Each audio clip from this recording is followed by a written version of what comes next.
Alors, les politiques de lutte contre l'inflation. Tout dépend, évidemment, de la nature de l'inflation. Alors, si l'inflation est d'origine monétaire, qu'est-ce qu'on fait? C'est simple, on limite la masse monétaire. Je vous rappelle, la cause, la masse monétaire a augmenté plus vite que les biens produits. Eh bien, je limite la masse monétaire. Politique monétaire, donc, de la Banque centrale, et on parle de politique restrictive. Qu'est-ce que ça veut dire, politique restrictive? On va restreindre la création monétaire et l'accès au crédit. Et donc, on va faire dégonfler la masse monétaire, parce que dans le même temps, les agents remboursent leur crédit. Donc, la masse monétaire se dégonfle par le remboursement des crédits. Si on n'en accorde plus de nouveaux, la masse monétaire devient de plus en plus petite. C'est donc la Banque centrale qui se charge de ça, et elle va agir pas directement sur le particulier ou sur l'entreprise qui s'endette, mais sur les banques. Sur la liquidité des banques. Comment peut-on faire? On peut, pour ça, augmenter les taux d'intérêt. Totalement dissuasif, les taux d'intérêt qui vont augmenter sur le marché monétaire, au marché interbancaire même au départ, vont se diffuser à toute l'économie, et finalement, nous, quand on voudra consommer, eh bien, pour avoir un crédit à consommation, ce sera beaucoup trop cher. Et donc, on s'abstiendra de consommer, ou une partie d'entre nous le fera. Si l'inflation était causée par un excès de demande, on va essayer de freiner la demande. Mais, comme on a vu que souvent, un excès de demande cachait une insuffisance de l'offre, on va peut-être aussi choisir parfois de stimuler l'offre. Et quand on n'a pas d'autre solution, on va faire venir la solution de l'extérieur, c'est-à-dire qu'on va remplacer l'offre nationale déficiente par des importations. Alors, je voulais juste revenir sur ce point, en fait. Donc, stimuler l'offre. Troisième, stimuler les importations. C'est ce que l'on a dit. On a dit aussi freiner la demande. Comment peut-on freiner la demande? D'une manière assez simple. Si la demande n'est pas dépendante du crédit, on va amputer le pouvoir d'achat des ménages. Et pour amputer le pouvoir d'achat des ménages, c'est une politique fiscale qu'il va nous falloir. Donc, un des moyens d'arriver à ce but, c'est d'augmenter le taux d'imposition des ménages. Pour bloquer du pouvoir d'achat et freiner la demande. Alors maintenant, on est dans notre troisième type d'inflation, l'inflation par les coûts. Alors, de quel coût parle-t-on? Si on parle du coût du travail, qu'est-ce qu'on peut faire? On va effectivement essayer de limiter l'augmentation du coût du travail. On va prendre des mesures fortes qu'on a prises dans notre pays, je vous ai dit tout à l'heure assez tardivement. On va désindexer les salaires sur les prix. Donc là, comme ça, on coupe la spirale inflationniste. On peut aussi encourager le gain de productivité.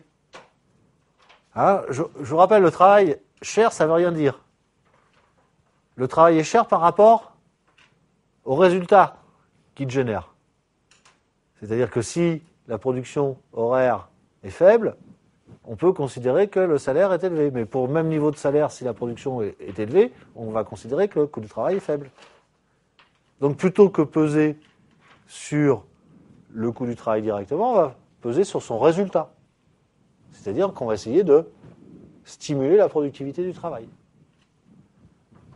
Ce qui va relativiser considérablement l'augmentation de son coût. Donc, encourager au gain de productivité. Et puis, dans notre pays, vous savez que ce qui n'est pas le souci, ce n'est pas le salaire. Beaucoup trouvent que le niveau des salaires nets en France est même trop faible. C'est y compris un discours que l'on entend volontiers dans les milieux patronaux. Il y a beaucoup de gens qui seraient vraiment pour donner un coup de pouce au salaire.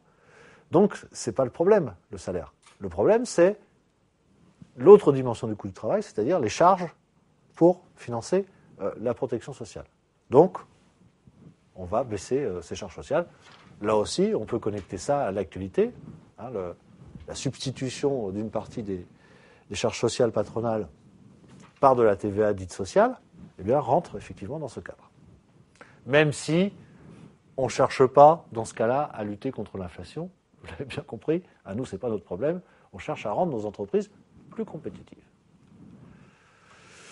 Alors, le cas de la hausse du prix de l'énergie et des matières premières, c'est ce qu'on appelle de l'inflation importée. Très important, puisque les dernières vagues d'inflation qu'on a connues en 2007-2008 étaient précisément liées à ça. Et que je vous ai dit qu'il y avait eu un regain d'inflation en 2011, précisément dû à ça, à l'augmentation du prix des hydrocarbures et des grandes denrées alimentaires, des grandes matières premières alimentaires. Donc, c'est vraiment quelque chose d'actualité. Qu'est-ce qu'on peut faire face à ça? Il n'y a pas grand-chose à faire, hormis une politique de substitution. Politique de substitution qui veut dire remplacer la marchandise, la matière première dont le prix flambe par une autre. Alors, c'est pas toujours facile. Par exemple, si vous avez le fil chimique qui a le prix qui augmente, eh bien, vous allez voir si vous ne pouvez pas fabriquer avec un fil naturel, végétal ou animal, dont le prix n'aura pas augmenté. C'est ça la substitution. Alors, à grande échelle, c'est pas ridicule. Qu'est-ce qui s'est passé après les chocs pétroliers des années 70 ? Eh bien, comme le prix du pétrole était très élevé, pour en être moins dépendant, on a substitué l'énergie atomique, l'électricité d'origine atomique, à l'électricité d'origine pétrolière. Les centrales thermiques, elles fonctionnent ou au charbon ou au pétrole. Donc, on a organisé un vaste programme de substitution qui fait qu'aujourd'hui, on est le seul pays au monde où on produit 75% de notre électricité sans pétrole, grâce au nucléaire. Et c'est évidemment une manière d'être moins dépendant des coûts de l'énergie. Demain, la substitution, elle sera sur les énergies renouvelables, très probablement. Donc la politique de substitution, parfois, dans le cas du pétrole, parfois, effectivement, c'est quelque chose de très important. On peut augmenter le taux de change. Alors ça, c'est une bonne mesure. La facture pétrolière s'alourdit, le pétrole augmente de 20%, mais il se paye en dollars. Si l'euro, sur la même période, s'appréciait de 20% par rapport au dollar, c'est comme s'il n'y avait pas eu d'augmentation de prix du pétrole. Donc, quand on a ce type de matière première dont le prix dérape, on a plutôt intérêt à avoir une monnaie forte pour limiter l'impact sur les comptes nationaux de l'augmentation du prix des matières premières. En même temps, il faut voir quel va être l'effet sur les exportations. Parce que si on augmente le taux de change de la monnaie, ça veut dire que nos exportations sont plus coûteuses à l'étranger et donc risquent de moins se vendre. Donc il faut faire la balance. Est-ce qu'il vaut mieux un peu plus d'inflation importée chez nous, mais avec une bonne position extérieure, ou l'inverse? La lutte contre l'inflation structurelle, on va améliorer le fonctionnement des marchés, on va améliorer la régulation économique et, d'une manière générale, on va déréglementer le fonctionnement économique. On va améliorer le fonctionnement des structures. De quelles structures ? Des marchés, avec plus de concurrence, plus de transparence, plus de flexibilité. On va améliorer, à proprement parler, le fonctionnement des institutions économiques.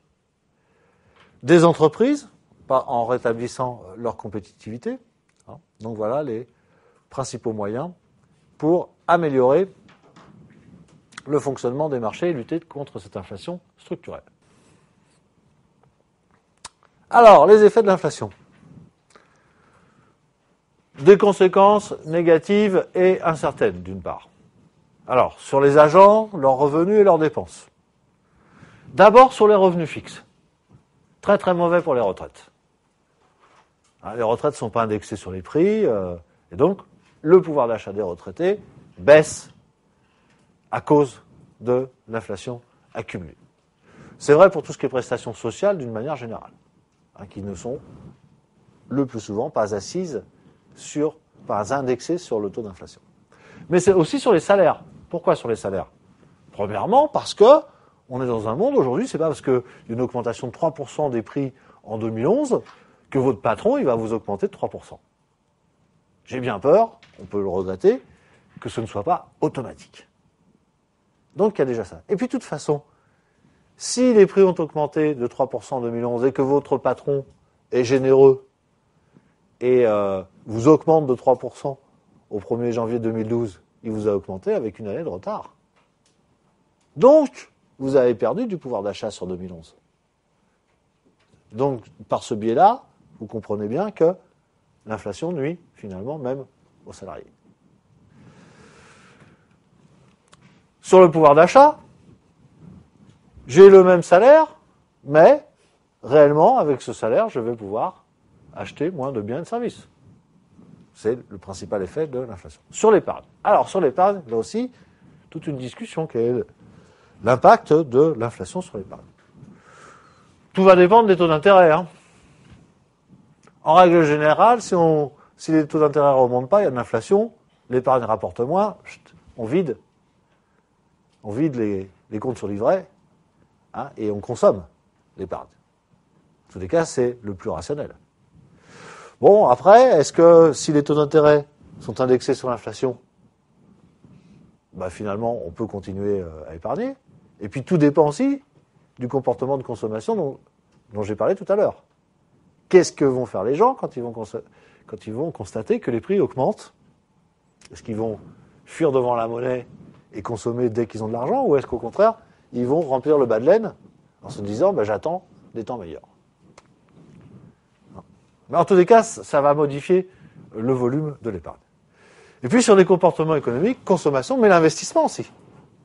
L'investissement est touché par l'inflation. L'investissement, l'inflation est favorable à l'investissement. Pourquoi? On va calculer la rentabilité prévisionnelle de l'investissement. Cette rentabilité prévisionnelle, c'est finalement combien va me rapporter mon investissement, c'est-à-dire quel nombre de produits je vais pouvoir faire avec, et à quel prix, multiplié par le prix de vente. Ça, c'est ce que ça me rapporte, et puis je vais enlever le coût de l'investissement. Le coût des équipements, puis le coût du financement des équipements, c'est-à-dire le taux d'intérêt. Puis la différence, c'est ce que j'appelle la rentabilité de l'investissement. Vous comprenez bien, toutes choses restant égales par ailleurs, si le prix des biens que je vais fabriquer augmente, parce qu'il y a de l'inflation, ça augmente mon chiffre d'affaires prévisionnel, et donc, comme mes coûts restent à changer, ma rentabilité de l'investissement s'améliore. Donc, l'inflation peut être favorable à l'investissement. Sur l'incertitude et l'anticipation de l'avenir, effectivement, l'inflation, elle rend le monde beaucoup plus incertain. Hein, donc, un monde avec inflation est un monde plus risqué pour les comportements économiques qu'un monde sans inflation. Influence sur la compétitivité extérieure et l'équilibre de la balance commerciale. Alors ça, c'est aussi une influence importante. Qu'est-ce que ça veut dire? Ça veut dire que si moi j'ai de l'inflation en France, mais le prix de mes produits fabriqués en France augmente, et en Allemagne, il n'y a pas d'inflation, le prix des produits reste le même. Donc, je deviens moins compétitif. L'exemple France-Allemagne est parfait puisqu'on partage la même monnaie. Vous auriez pu me dire, ouais, mais comme on a des monnaies différentes, s'il y a plus, comme vous nous avez dit en début d'heure que l'inflation c'était l'augmentation du niveau des prix ou la baisse de la valeur de la monnaie, vous m'auriez dit, évidemment, les prix, l'augmentation des prix, elle va être compensée par une baisse du taux de change. Et donc, finalement, cette compensation fait que la compétitivité extérieure du pays ne serait pas changée. Mais quand vous prenez l'exemple de l'Allemagne et de la France, qui partagent la même monnaie, s'il y a des hausses de prix en France qui sont répercutées sur les produits, nécessairement, on perd de la compétitivité par rapport aux produits allemands. OK ? Et donc, ça déséquilibre la balance commerciale. Pourquoi ? Parce que, de l'autre côté, on a une compétitivité prix renforcée des importations. Quand les prix augmentent chez moi, les prix des produits extérieurs sont moins élevés, relativement. Donc, ça dope les importations. Donc, au total, moins d'exportations, plus d'importations, gros déficit de la balance commerciale. Bon, on va être positif. L'inflation a aussi des conséquences positives, sur certaines opérations économiques notamment. D'abord, elle augmente la valeur des patrimoines physiques, principalement l'immobilier. Quand vous avez de l'inflation, vous avez le prix de l'immobilier qui suit. Hein, c'est un grand classique. Alors, j'allais dire sur les actifs financiers, sur les actions, bon, dans certains cas, effectivement, on peut corréler l'augmentation du niveau général des prix et puis des actions qui vont tenir compte aussi de cette augmentation des prix et qui vont augmenter d'autant plus vite. C'est pas un raisonnement que l'on peut tenir en permanence sur l'évolution du prix des actions. Avantage très important, ça allège les dettes, l'inflation. Le bonheur est aux emprunteurs et le malheur est sur les épargnants. Si vous devez retenir 2 conséquences de l'inflation, c'est ça. Il faut s'endetter quand il y a de l'inflation et il faut arrêter d'épargner quand il y a de l'inflation. Parce que l'épargnant est la victime et l'emprunteur est le gagnant. Pourquoi ? Parce que vous allez rembourser. Alors, ça dépend comment vous empruntez. Il faut emprunter à taux fixe, à taux d'intérêt fixe. Et dans ces cas-là, l'inflation va faire que vous avez toujours le même remboursement, mais que normalement, avec l'inflation, vous auriez dû payer en plus, si c'est à 5% par an, 5%. Et vous payez toujours la même chose. Il y a fort à parier que votre revenu il va augmenter aussi, même s'il n'est pas indexé. Et donc finalement, le remboursement de votre crédit représentera toujours un pourcentage plus faible. Hein ? Il y a des gens qui ont acquis des appartements parisiens dans les années 70, à la fin, ils le payaient, j'allais dire une bouchée de pain, le remboursement, pratiquement. Il y a eu tellement d'inflation en 20 ans que c'est passé de 30% de leur revenu à 2%, le remboursement. Donc il y a des gens qui se sont fait financer, on peut dire ça, leur appartement, leur logement par l'inflation.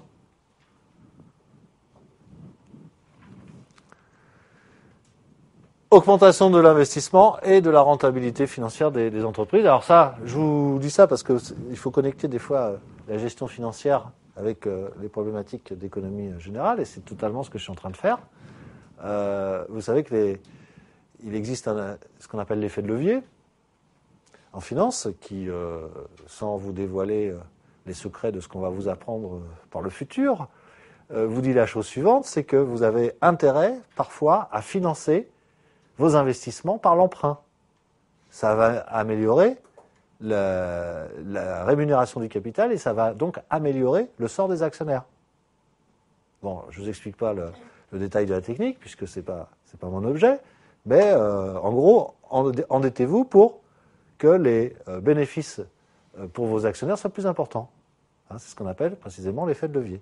Et là, je suis en train de vous dire, effectivement, ça incite les agents à s'endetter, particulièrement les entreprises, parce qu'elles y trouvent un avantage supplémentaire. Hein, donc c'est extrêmement favorable. Donc on investit plus, et on va avoir droit à un magnifique effet de levier par les politiques d'endettement pour financer ces investissements. Dans certains cas, l'inflation peut stimuler la demande, c'est-à-dire la croissance, et donc l'emploi. Hein, c'est la principale interprétation de ce que l'on appelle la courbe de Phillips. Alors, je vous présente cet instrument-là que j'aurais pu vous présenter dans le cadre d'une analyse du chômage, par exemple, mais vous devez connaître cet outil. C'est un outil important de la théorie économique. Malheureusement, partiellement faux dans son interprétation, mais qui a quand même son importance. Alors, je vous le présente maintenant. Donc, on met en rapport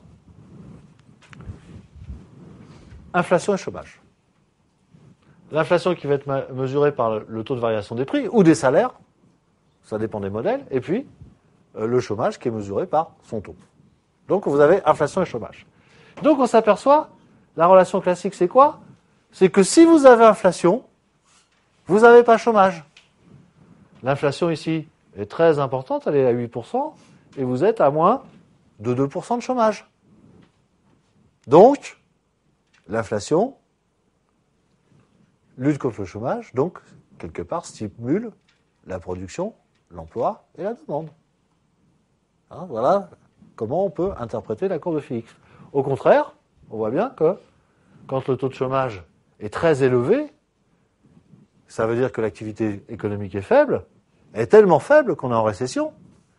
On est tellement en récession que les prix baissent. scénario à redouter pour l'année 2012. Même si probablement les prix ne vont pas globalement baisser pour 2012, hein, on va quand même se diriger, je pense, vers ce type de tendance. Donc, effectivement, l'inflation peut créer de l'emploi et de la croissance.